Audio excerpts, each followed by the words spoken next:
tentang budaya dan wisata Banyuwangi. Untuk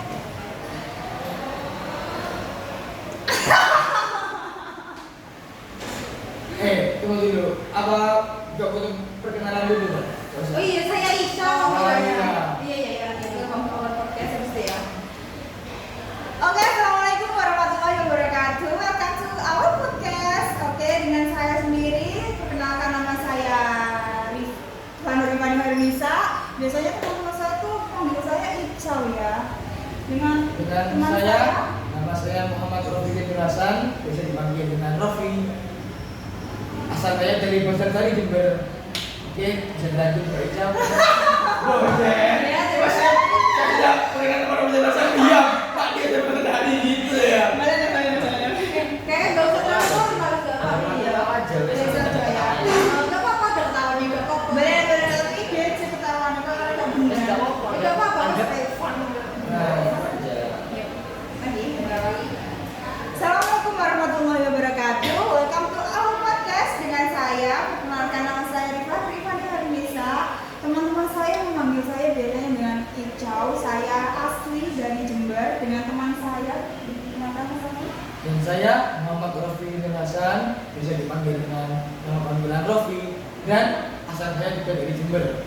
Nah, oke, kali ini kita akan membahas tentang budaya dan wisata Banyuwangi.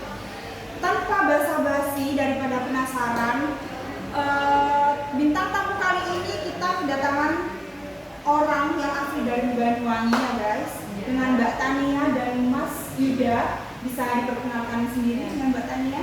Terima kasih, nama saya Tania Syafrina Syahdewi. Saya dari Fakultas Tarbiyah dan Keguruan dari Prodi Tadris Bahasa Inggris. Dengan NIM 2421 0106 019. Saya berasal dari Banyuwangi, Kecamatan Binsari, Desa Kaligung. Dan ini teman saya. Oke, perkenalkan nama saya Nidjo Wirajak Yuda. Saya dari Fakultas Tarbiyah dan Ilmu Keguruan. Prodi saya Tadris Bahasa Inggris. NIM saya 242 1010 600 dan saya dari Kecamatan Cimring, Desa Simbar, Kabupaten Banyuwangi. Oke, selamat siang Mas Mbak. Sehat ya? Alhamdulillah sehat. Oke, di zaman sekarang kan budaya itu sudah mulai runtuh, mulai hilang, ya kan? Di Banyuwangi sendiri keadaan budaya bagaimana kan? Alhamdulillah masih kental ya Mbak ya? Iya. Apalagi sekarang dalam generasi Z. Iya. Masih. Meskipun kita kurang ikut berpartisipasi, pasti yang lainnya juga ada yang lihat lah. Saya sangat penasaran sekali, di Banyuwangi itu banyak budaya kan, banyak budaya di desa. Apalagi yang masih kerat sampai sekarang. Iya. Boleh Mbak disebutkan beberapa budaya yang ada di Banyuwangi? Kalau budaya sendiri itu banyak, ada tepi laut, ada sebelang, ada gandrung, ada Boboan, terus tumpeng sewu, kopi sewu, itu banyak sih, masih banyak lagi kalau kita sampai ke dasar-dasarnya. Itu ya Mbak ya, namanya ya Mbak ya. Iya. Oke, saya tuh penasaran banget ya Mbak ya, namanya budaya tari gandrung. Budaya tari gandrung itu apa sih budaya tari gandrung itu? Apa cuma nari-nari doang atau gimana, bisa dijelaskan Mbak Tania? Kalau buat tari gandrung sendiri sih itu biasanya buat tari penyambutan. Habis itu ya nggak cuma tari-tari aja ya, karena emang pasti ada makna-maknanya ya dari semua. Pakai mahkota kan Mbak ya? Iya. Dari mahkota itu disebut apa? Maknanya mahkota itu apa? Kalau mahkota sendiri itu kita nyebutnya omprok ya. Omprok ya? Omprok, bukan pakai K, pakai G. Omprok. Omprok. Omprok itu sendiri ada maknanya pasti ya, kayak yang kita bisa lihat selama ini di samping itu ada bentuk wayang kan. Nah itu bentuk wayang dapat kaca. Diharapkan semua warga Banyuwangi itu bisa tegas tentang asal kayak dapat kaca gitu. Biasanya tari gandrung ya, Iya. dilaksanakan tuh pada event apa? Gandrung itu dilaksanakan gini. Gandrung itu nggak hanya event sih. cuma tarian pembuka itu tadi dan kayak tarian pemikat warga ya. Iya.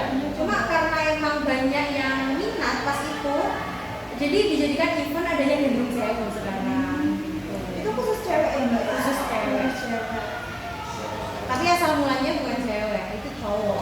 Asalnya cowok. Terus kenapa sekarang kok cewek gitu? Karena memang mungkin kodratnya cowok itu kurang kalau dalam nari seperti jadi kayak ketika modelnya kan dulu gendrung itu modelnya kayak orang nyanyi dan disawer, cuma bentuknya ini tarian tapi disawer gitu. Jadi kan kalau kayak gitu lebih cowok sukaan cewek ya menari ya kayak gitu. Jadi lebih seru gitu. Karena di Quran sudah dijelaskan tipu daya warga tipu daya dahsyat. Ya seperti itu. Oke, dari selain gandrung guys, ada lagi saya tuh penasaran banget sama kebo-keboan. Mas Yuda mungkin bisa dijelaskan kebo-keboan tuh kayak apa, dibuat cewek atau cowok? Kalau gandrung kan khusus cewek. Untuk kebo-keboan sendiri? Kalau kebo-keboan ya, kalau dilaksanakan pasti ya cowok ya. Soalnya emang kayak cocok banget lah Kak kalau buat cowok. Dan kebo-keboan itu tujuannya ya buat hasil panen, untuk keselamatan juga, dan atributnya juga itu banyak sebenarnya. Mungkin dari tubuh ini bisa diwarnai hitam, terus ada atribut tali juga, terus dari bagian bawah itu biasanya pakai tali ya, tali tali navia, dan biasanya tuh kayak hasil panennya tuh diarak ke desa keliling gitu. Biasanya juga kebo-keboannya itu paling depan sih buat ngawalin gitu, juga keliling muterin juga. Soalnya kan kelihatan emang dari judulnya kebo-keboan. Pasti pakai warna-warna itu juga. Iya. Itu harus pakai arang apa terserah warna apa asal hitam? Biasanya ya kalau aku tahu ya pakai arang atau pewarna juga ada. Ada yang pakai itu kan enggak? Enggak dong, enggak lah. Oh jadi kebo-keboan ini emang masyarakat setempat itu membaca sebagai jadi kerbau Iya. untuk mengelilingi desa. Ya buat nyelamatin hasil panen itu kan buat kita keselamatan. Kan pola bala juga. Mas Rofi sendiri mungkin ada yang mau ditanyakan tentang budaya? Untuk tentang budaya tadi saya dengar dengan kata petik laut. Nah, biasanya kata petik ini kan untuk pemohonan untuk tahun lah ini saya curiga. Petik lautnya juga apa yang Curiga banget ya? Curiga banget. Kok bisa?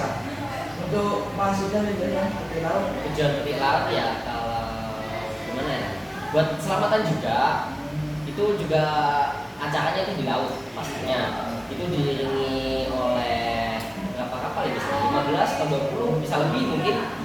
Dan selanjutnya itu biasanya dari panen-panen warga juga, dan pastinya bawa kepala kerbau. Kalau kerbau ya mas? Ya. Selain kerbau, hewan lain itu nggak boleh? Nggak ada. Nggak ada.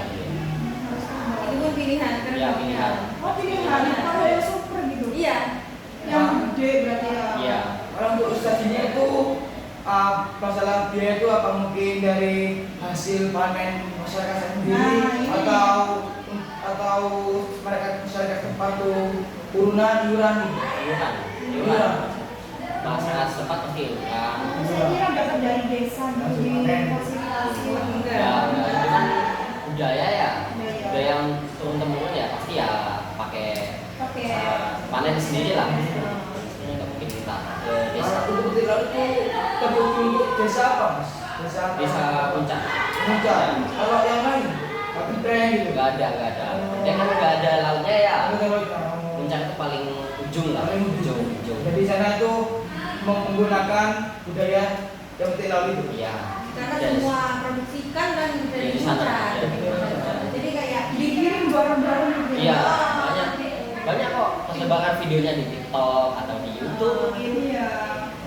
nanti itu biasanya acaranya dimulai dari muncarnya. Jalan kaki itu mbak?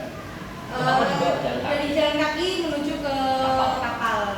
perahunya itu tadi, nanti nyampe tengah laut itu dilarung. Apa namanya, kepala kerbau tadi itu dihanyutin. Jadi di laut. Iya, sebenarnya kayak persembahan gitu mbak. Keyakinan dulu kan emang kayak gitu. Kayak gitu nggak ada yang makan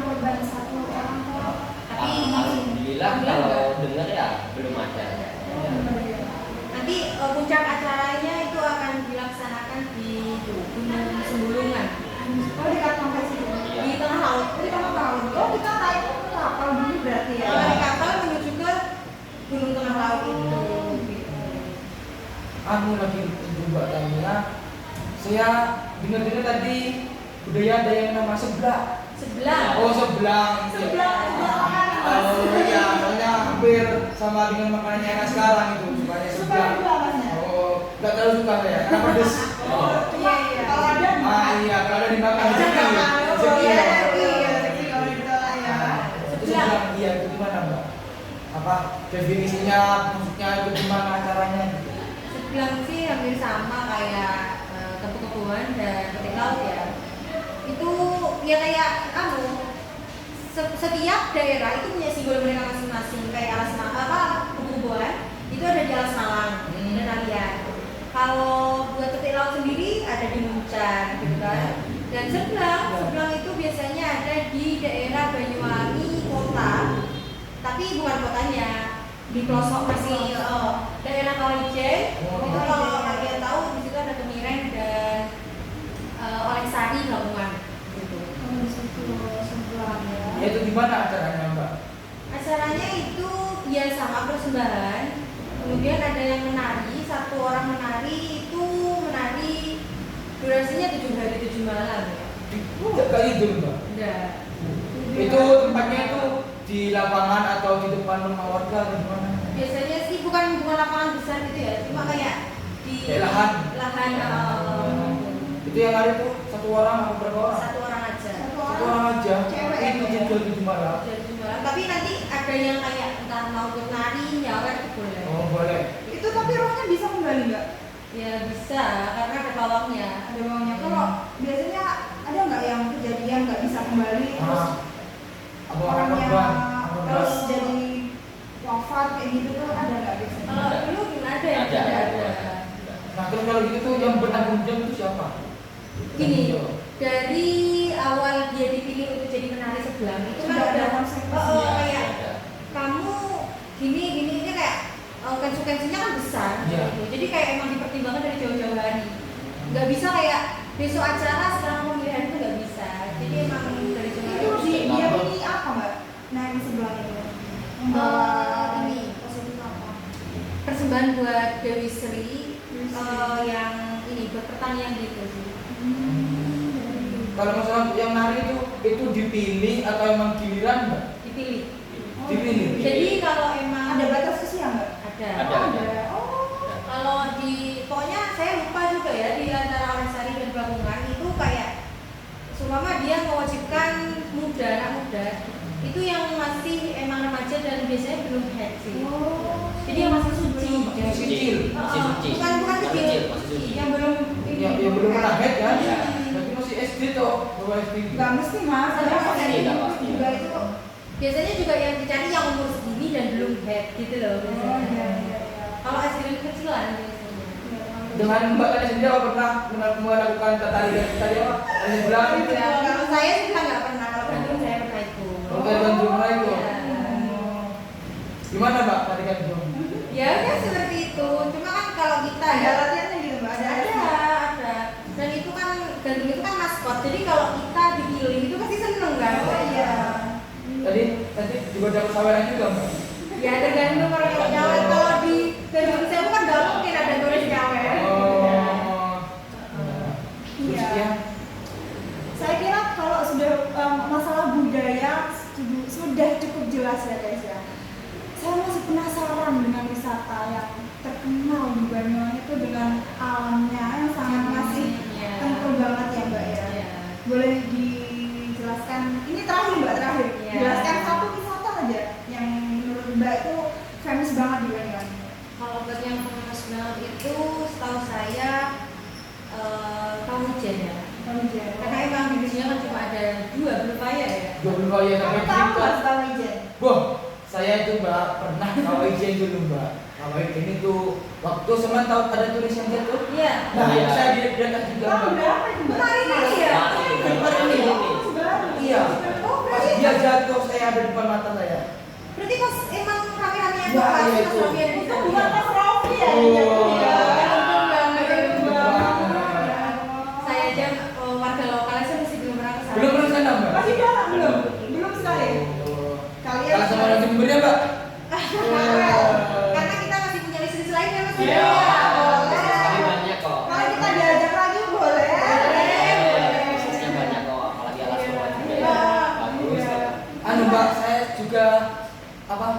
masih masalah dengan gunung dengan jalur terekstrim, karena ada di sana juga Gunung Raung. Ya emang itu gunung tertinggi di sana soalnya. Saya dengar gunung terekstrim itu sampai disebutkan dengan jalan jembatan Siratul Mustaqim. Gimana ya? Karena emang Gunung Raung itu juga gunung yang masih aktif kan? Iya. Masih aktif ya. Iya. Dan pasti ya seperti yang kita ketahui pasti semua gunung itu pasti ada kayak jurang Iya. dan juga banyak ini. Cuma mungkin karena banyaknya ini air terjun di Gunung Raung itu banyak air terjun kan? Oh, Banyak sekali. Jadi mungkin dari situ ya kayak banyak adanya jurang-jurang itu sih. Kan licin jadinya kan jalannya jadi kayak emang Sampai menantang. sekarang masih ada wisata yang datang sana. Banyak. Banyak. Banyak Sampai ada itu harus menggunakan porter katanya, harus menggunakan alat-alat. Jadi saya kalau baca di Google itu, baca di artikel-artikel, kalau emang mau ke Gunung Raung harus mempunyai pengalaman mengikuti tebing dulu. Ya, pengalaman-pengalaman sebelumnya Iya. ya. Jangan pemula ya. Bukan tempatnya. Itu pemula kayaknya lebih baik ke Gunung Ijen sih ya. Kan Iya. bisa. Kalau sekarang menurut saya jangan dulu kan kita masih dalam dampak bahaya megatrust tahu. Iya, iya sih. Iya kan? Tapi masih ada nggak yang datang sana? Banyak sekali. Sampai sekarang. Sampai Sekarang sekarang. masih banyak. Tapi buat peminatnya itu kebanyakan di Ijen kan karena view-nya mungkin ya, view-nya lebih di Ijen. Tapi buat yang lebih suka mendaki mungkin lebih suka ke Raungnya kan Ya. ya. Gimana situasi di Raung itu, Pak? Hutan belantara. Di banyak pohonan gitu ya. Iya. Tinggi banget nggak? Tinggi. Tinggi banget. Karena kalau tukang izin ini cuma saya yang pakai izin ini cuma saya bawa air botol, 1 botol cuma itu sudah cukup. Sudah cukup? Saya cuma berdua ke izin. Keren banget ya. Keren sih. Iya. Kalau apa sih namanya buat Gunung Raung sendiri, Mas Rofi visi-misinya apa di sana? Di sini karena itu saya ingin emang ingin sana karena di sana kan terkenal dengan gunung terekstrim. Iya. Iya, Apalagi kayak ekstrim. masih dekat dengan Jember gitu. Daripada yang kalau saya pengalaman tuh ke Gunung Malang sudah, Gunung Jawa Tengah sudah, Gunung Buta. Oh. Mungkin ada tuh Gunung Lawu. Iya. Gunung Raung tahu Saya sudah sampai. Belum. Keren ya Mas Rofi anak gunung ternyata. Karena saya ini hanya pecinta alam. Iya. Kalau buat gunung-gunungnya seperti itu kayak Bromo ya, Bromo kalau di Malang ada nggak? Belum sudah 3 kali. Nah, waduh, kan kalau Bromo kan memang udah ada jalur ya. Ya, Kalau kan. buat Raung tuh nggak ada Mas, makanya mungkin terekstrim itu karena kayak gitu. Oh, bisa nyasar ya, Mbak ya? Iya, karena emang belum ada jalur dan kayak pendaki itu kayak buka ya, pendakian Gunung Raung itu kayak masih jarang gitu. Dan kayak binatang liar itu kan masih banyak banget di sana. Karena kalau petunjuk arah di gunung ini bukan dengan plat-plat itu Mbak, mungkin bisa ditandai dengan rafia. Itu ditali di pohon, oh ini jalurnya gitu. Jadi bukan tentang pakai kalau di Bromo kan kiri jalan kiri gitu. Tapi kan bukan Mbak pakai tali rafia atau dengan adanya botol gitu. Emang dibuat sendiri oleh pendaki. Mungkin sudah cukup tentang wisata dan budaya, sangat jelas banget ya guys ya. Kalau emang kalian ini masih penasaran, masih pengen bertanya-tanya, kalau kata Ica sendiri mending kita bareng-bareng aja ke Ya, sana. sana juga ada boleh. Asik-asik Boleh dengan view-nya, view alamnya dengan rasa budayanya yang masih kental ya Mbak ya, bisa. Apalagi di kawah ijennya itu Blue Fire. Ya. Cina itu tidak punya seperti itu pada TikTok. Iya. Oke Mas, terima kasih ya Mbak Tania dan Mas Budaya atas penjelasannya ya. Mungkin cukup sekian podcast dari kami. Terima kasih banyak. Wassalamualaikum warahmatullahi